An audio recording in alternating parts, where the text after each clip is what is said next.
The barely sentient puppet president of the United States has completely botched the withdrawal from Afghanistan, regardless of the varying opinions on whether we should have withdrawn or not, and about what the U.S. has been doing while we were there. Biden messed up badly, demonstrating his foreign policy decisions are just as bad now as they have been for the past 40 years. Shockingly, people across political and international lines overwhelmingly agree. A few do not.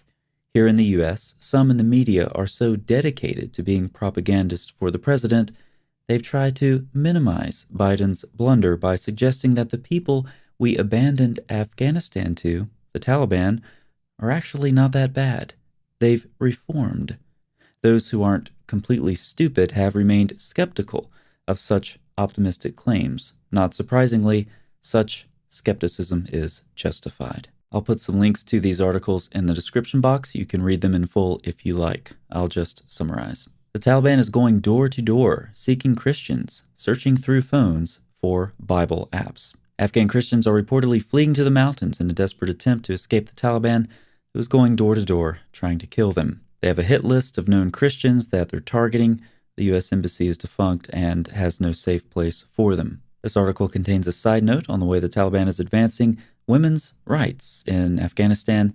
They're going door to door, taking women and children. The people must mark their house with an X if they have a girl over 12 years old, so that the Taliban can take them. Back to the Taliban and their sudden interest in the Bible. Of course, they're looking for physical Bibles, but also searching through people's phones to look for any apps that will give them away as Christians. And just like good tyrants do, the Taliban have spies and informants everywhere. Anyone identified as a Christian could be killed for their faith, and they risk betrayal or falling victim to an honor killing by their own family members. The Taliban have claimed, of course, that they will run Afghanistan according to Sharia law. One of their first actions is to confiscate Bibles and to kill Christians, as we've seen. Why is that such a priority? For that matter, why do we see so much Bible phobia in the Muslim world in general? In my view, there are at least two ways to answer that question.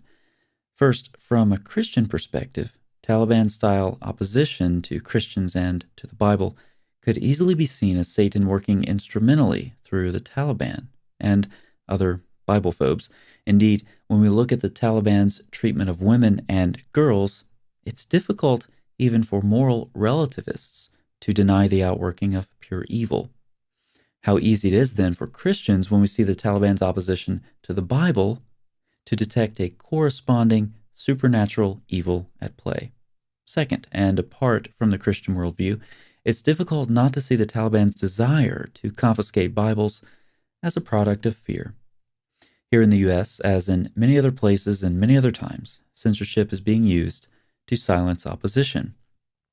Those doing the censoring are correctly regarded as cowards. They're afraid of ideas. Ideas different from those that agree with their own are dangerous. They make them uncomfortable. And often, the content being censored is content that cannot easily be dispensed with. Many of us have realized that if Amazon censors a book, you should probably read it. And if YouTube or Twitter deplatforms someone, they might be worth looking into. And it does no good whatsoever to point out the hypocrisy of these platforms, giving space at the same time to legitimately dangerous voices like the Taliban, while they silence other voices, simply because they don't agree with them and can't refute them. Censorship in the West, just like anywhere else, is about agenda and ideology, not about consistency. The parallels with authoritarian censorship here in the West and with the Taliban are worth noting. Like authoritarians here, the Taliban and many Muslim countries are afraid of the Bible.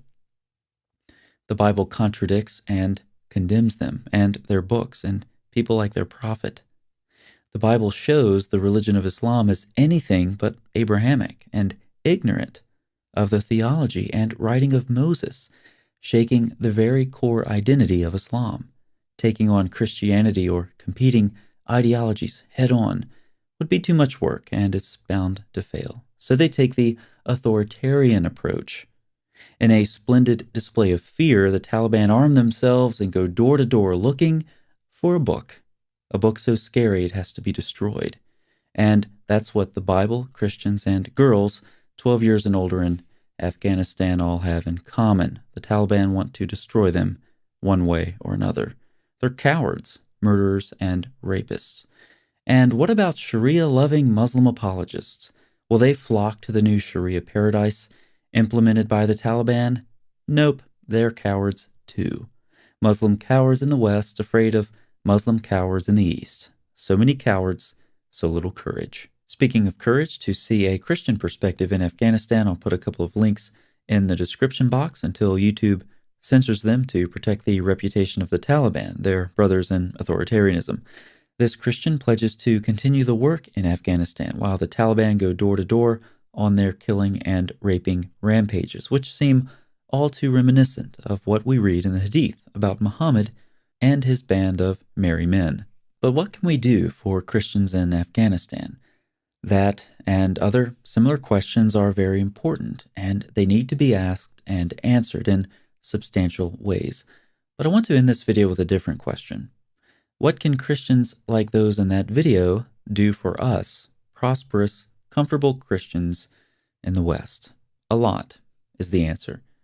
Christians too frequently get sucked into pathetic, narcissistic Western attempts to wax eloquent about all of the various forms of oppression in the West and who's oppressed more and who's oppressing who at one particular day of the week and blah, blah, blah.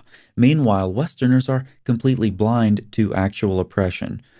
Or when they do notice it on the rare occasions they decide to peek up over the top of their smartphones and take a glance ever so briefly into the larger world around them, they have short memories.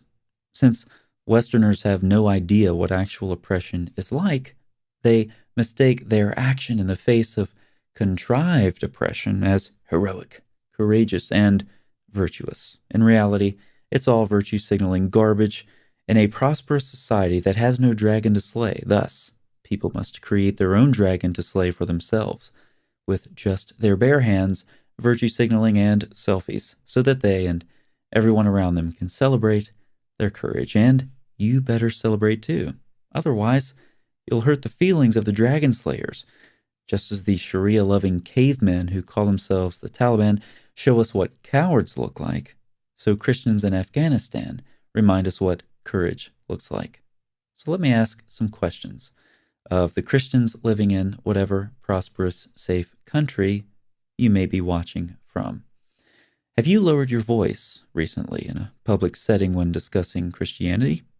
Have you compromised on biblical principles to satisfy the ridiculous trends of Western society, which, by the way, will change in another 5 years?